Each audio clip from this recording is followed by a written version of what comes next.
Making a herbal oil is a skill that everybody should learn. Stick with me today and I'll show you how you can make a simple cold oil. Hello again, herb lovers. It's Toni here from Life, Love and Lettuce, and today I want to show you how you can make a very simple calendula infused oil using what we call the cold or the sun process method. So what we're going to do today is we're going to make a small oil. Obviously, I'm only making for me, so I don't need to make huge batches. And I like to make small batches of oil because oil can go rancid. And what we want to do is make sure that our oil doesn't go rancid. And the best way we can do that is by making small batches that we're going to use often, and also by making sure that we put dry herbs in our oil, because obviously oil and water don't mix unless you add a special chemical to them to make them mix, and we're not going to be doing that.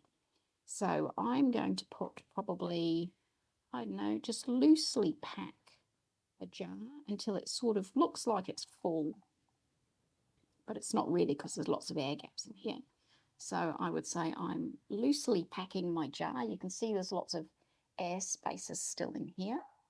And then what I'm going to do is I'm going to take my oil. I'm using olive oil, but you can use almond oil, you can use sunflower oil, you can use safflower oil, you can use some even more expensive oils, but I find that for what I'm doing, olive oil is fine. So we have filled that.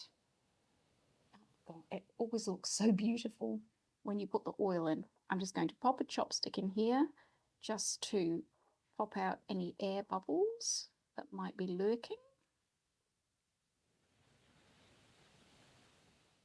And I'm going to make sure that all of my herbs are under the surface.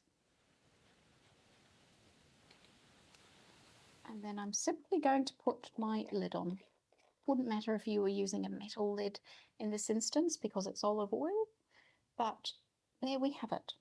And what I'm going to do now, so I'm going to put this somewhere where I'm going to see it every day, because what I'm going to do is just give it a bit of a shake every day. I'm going to check it to make sure that it's not growing any mold, that everything is still under the surface. But as I say, because we're using dried herbs, that shouldn't be an issue.